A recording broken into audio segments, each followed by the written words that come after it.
अस्सलामुअलैकुम। कैसे हैं आप सब लोग? आई होप आप लोग बिल्कुल खैरियत से ठीक ठाक होंगे। हम भी अल्हम्दुलिल्लाह बिल्कुल ठीक ठाक हैं। Welcome back to my channel. और जनाब हो गई हैं मेरे बच्चों की वेकेशन स्टार्ट और अब मेरे बच्चे हैं बिल्कुल फ्री। 24 को था उनका लास्ट पेपर और अब 2 मंथ्स की उनकी समर वेकेशन स्टार्ट हो गई हैं। और समर वेकेशन जब स्टार्ट होती है ना तो मैं इनको कहीं ना कहीं इंडल्ज रखती हूँ और आज आप लोगों से वही टिप्स शेयर करूँगी।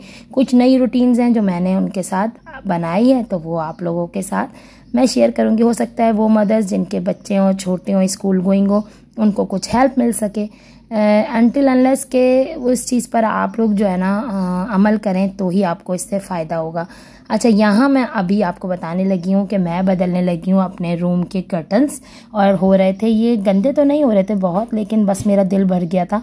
और 6 महीने बाद आप लोगों को ये करते रहे ना तो दिल भी बड़ा खुश होता है और ये होता है कि कुछ चेंजिंग भी हो जाती है घर में, तो अच्छा लगता है थोड़ी बहुत चेंजिंग से।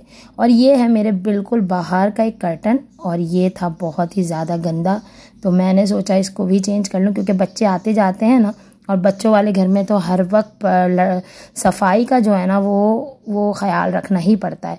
तो यहाँ के भी मैंने कर लिए कर्टन्स चेंज। वो थोड़ा मोटा कर्टन था और हवा थोड़ी सी उससे पास नहीं होती थी।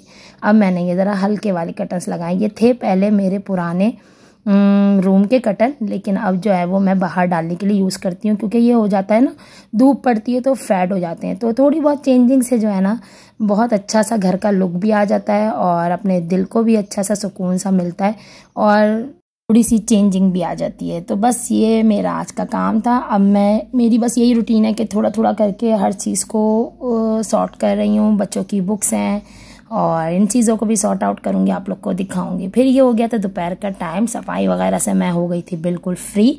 और रोटियां मैंने पहले ही डाल ली थी और क्योंकि दाल मैंने रखी थी गलाने। और आज मैं आप लोग को बता रही हूँ दाल ढाबा स्टाइल, बड़ी मज़ेदार ये चने की दाल बनती है। आप लोग ज़रूर ट्राई कीजिएगा तो आप लोग को इंशाल्लाह ये रेसिपी पसंद आएगी। सिंपल मैंने क्या किया है कि 2 मीडियम सी ली हैं प्याज और उनको कर लिया है कट, चॉप कर लिया है बारीक बारीक, जितना आप कर सकें मैक्सिमम स्लाइसेस कर लिए।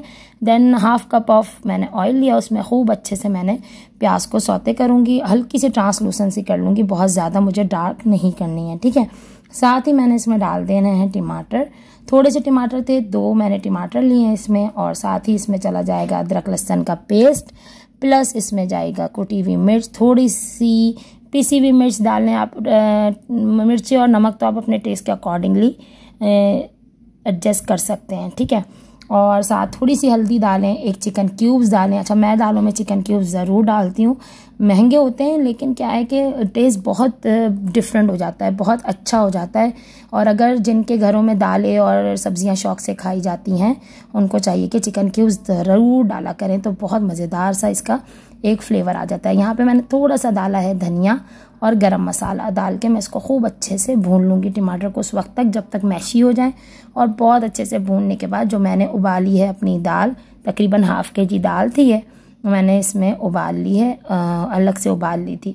रोटी पहले डाल ली थी, फिर ये तो है ना कि टाइम थोड़ा सा मैनेज हो जाता है। ये देखें, अब मैंने डाला इसमें चिकन क्यूब्स को भी अच्छे से मिक्स कर लूँगी और ऑयल जब तक आएगा उसको खूब अच्छे से भूनूंगी। जस्ट सिंपल सी रेसिपी है, जस्ट दाल उबालने का टाइम लगेगा आपको और ये सब तो फटाफट से ही भुन जाता है। और आप लोग क्या करें कि फिर उसमें अपनी दाल डाल दें और उसको अच्छे से मिक्स करें, मैच करें। दाल आपकी हो चुकी होगी, बिल्कुल गल चुकी होगी। और यहाँ पे मैंने नमक भी डाल दिया है, ये आपके टेस्ट के अकॉर्डिंगली डाल लें, जितनी आपकी दाल है या आपकी फैमिली को पसंद है नमक। और ये है कि दाल डालने के बाद चख लें, उसके बाद आपको पता चलेगा कि नमक कम है या ज़्यादा है, क्योंकि हमने इसमें चिकन क्यूब्स भी डाला है ना तो उसमें भी नमक होता है। तो ये आप मेक श्योर करें कि नमक नॉर्मल ही रखें, वरना क्या होता है कि नमक डालना तो आसान होता है, निकालना बहुत आसान नहीं होता है। बस जल्दी मैंने सुबह सुबह चढ़ा दी थी हंडिया। और अब बच्चे जब घर पे होते हैं ना तो बहुत ज़्यादा हैक्टिक हो जाता है, टाइम का पता ही नहीं चलता। और मेरे बच्चे तो माशाल्लाह घर पे होते हैं तो उनको तो भूख ही लग रही होती है, तीनों टाइम उन्हें कुछ ना कुछ चाहिए। वो तो 3 टाइम, 4 टाइम, 5 टाइम, रात को भी अगर देर से सो रहे हैं तो रात को भी भूख लग जाती है। तो बच्चों के साथ तो बस यही रूटीन है। फिर ये कि मैंने थोड़ा सा ऐसा किया हुआ है कि हम लोग थोड़ी जिधर अपनी अम्मा के घर थोड़ी देर सबके यहाँ थोड़ी सी देर के लिए मिल मिला के आ जाते हैं। रुकना तो हमारा ऐसे नहीं होता, क्योंकि हम लोग जैसे आते, मैं अगर रुक जाऊंगी कहीं भी अपनी अम्मी के घर भी, तो वेकेशन में भी मैं नहीं रुकती हूँ। मोस्ट प्रॉबेबली कोशिश करती हूँ कि ना रुकूं। लेकिन क्या होता है कि अगर कभी रुकना भी हो जाता है तो फिर हस्बैंड की फ़िक्र रहती है कि उनको खाना कौन देगा, नाश्ता कौन देगा, तो इसलिए मैं अवॉइड करती हूँ। तो सुबह ऐसा करती हूँ कि इनसे बोलती हूँ कि आप छोड़ते हुए चले जाएं अम्मी के घर वेकेशन में और आते हुए ले लें। तो बस ये अच्छा टाइम हो जाता है कि घर को भी देख लो और छुट्टियों में जो है ना आप अपने बच्चों को इंडल्ज रखें अपने साथ। यहाँ मैंने की है चने की दाल की अच्छी सी मिक्सिंग और हरा धनिया हरी मिर्चें डाली हैं मज़ेदार सी, थोड़ा सा पुदीना भी डालें ना तो बहुत ज़बरदस्त अरोमा आता है उसका भी। और आप इसको मिक्स कर लें, इसमें कोई बघाड़ लगाने की ज़रूरत नहीं। कड़ी पत्ता है तो आप जब हरी मिर्च तेल में प्याज फ्राई कर रहे हो ना तब कड़ी पत्ता भी डाल दे तो और बेहतरीन हो जाएगा इसका फ्लेवर। अच्छा, एक गलती मुझसे इसमें हो गई थी, जब मैं खाने लगी ना तब मुझे ख्याल आया कि अगर आप जब प्याज क्रैकल हो रही हो ना तब आप क्या करें कि थोड़ा सा राई कलौंजी भी डाल दें और साबित मिर्चें, तो इतनी मज़ेदार खट्टी खट्टी सी दाल बनेगी और बहुत ही लजीज बनेगी। मेरी फैमिली को तो बहुत पसंद आई। ऊपर से थोड़ा सा गरम मसाला डालें, देन दैट्स इट, और इसको डिश आउट कर लें हल्का सा इसको दम लगाने के बाद। मैंने कुछ अपनी रूटीन इस तरह सेट की हुई है कि मैं सुबह उठ जाती हूँ जब मेरे हस्बैंड जा रहे होते हैं 10 साढ़े 9 10 बजे, और अल्लाह भला करें लाइट वालों का, उन्होंने तो जीने ही नहीं देना होता है, तो उन्होंने तो 8 बजे ही उठा देना होता है। तो 8 बजे ही लाइट चली जाती है, तो बस जब लाइट जाती है तभी आप करवटें बदलते रहते हैं। लेकिन ये कि उठना आपका जब भी होता है जब आपके बच्चे उठ जाएँ। तो 9:30 हद से हद 10 बजे हम लोग उठ जाते हैं। फिर मेरे मियाँ के जाने का टाइम हो जाता है। थोड़ी सी वीडियो की भी बारे में बताती जाऊँ मैं आप लोगों को। यहाँ मैं अपनी अम्मी बाबा के लिए बना रही हूँ लस्सी। वो नमकीन लस्सी बहुत शौक से पीते हैं और गर्मियों में हम जो है ना उन्हें ज़रूर लस्सी देती हूँ, क्योंकि दोपहर में क्या होता है कि वो चाय लाजमी पीते हैं अपने हर मील के साथ ना दोपहर को मेरे ससुर। तो क्या होता है कि चाय तो गर्मी में देना सही नहीं है ना, तो मैं ये पतली सी लस्सी बना दी थी जस्ट नमक और दही डालकर। घर में मैंने दही जमाया हुआ है और मैं लस्सी बना दी थी, वो उन्हें बहुत पसंद आती है। तो मेरी सास और मेरे ससुर इस तरह खाते हैं अपना दोपहर का खाना। बस रोटी पहले बना दो ना तो फिर टाइम ही नहीं रहता, फिर कोई काम ही नहीं है, आप फ्री हैं बिल्कुल फ्री, फिर आप अपने एक्स्ट्रा काम देख लें। तो मैं आप लोग को बताई थी। तो सुबह का क्या करती हूँ मैं कि फिर मैं उनके साथ उठ जाती हूँ। हम लोगों ने सबने नाश्ता किया, बच्चे भी उठ जाते हैं। जैसे गर्मी में तो सो नहीं सकता इंसान, लेकिन ये लाइट जाना कब बंद होगी ये खुदा को पता है, हम तो नहीं जानते। वही बात है कि मैं बताती थी सर्दियों में गैस नहीं और गर्मियों में लाइट नहीं, लेकिन ये जो पुराना पाकिस्तान है ना इसने तो जान ही हजाब की भी है, क्योंकि नए पाकिस्तान में कम से कम लाइट नहीं जाती थी। 2-3 साल लाइट नहीं गई हमारे एरिया में नहीं गई। तो बस यहाँ पर जो है मैं अब कर रही हूँ अपनी डिश आउट। अपनी दाल माशाल्लाह बहुत मज़ेदार सी बनी थी, और चावल के साथ चाहे तो उसके साथ भी खाएं और नहीं तो आप रोटी के साथ एंजॉय कर सकते हैं। तंदूर की रोटी मंगवा ली थी हमने, मेरे हस्बैंड को तंदूर की रोटी पसंद आई थी इसके साथ। तो बस इस तरह हमने एंजॉय किया था रात का मील। दोपहर को सुबह खाना बना लो ना तो पूरा दिन सुकून होता है। चावल डालना है, रोटी डालना है, जो भी करना है वो आप सुबह ही करके रख दें। तो बस फिर ये होता है कि मैंने सफाई वगैरह कर ली है, बच्चे मेरे साथ घर वर सारा अच्छे से समेट लेते हैं। तो जब मुझे एक्स्ट्रा टाइम जैसे एक्स्ट्रा काम देना, जिस दिन मुझे लॉन्ड्री करनी है तो बच्चे मेरे क्या करते हैं कि सुबह झाड़ू खुद ही दे लेते हैं, सफाई खुद कर लेते हैं। फिर मैं कपड़े वपड़े धो के पोछा लगा लेती हूँ।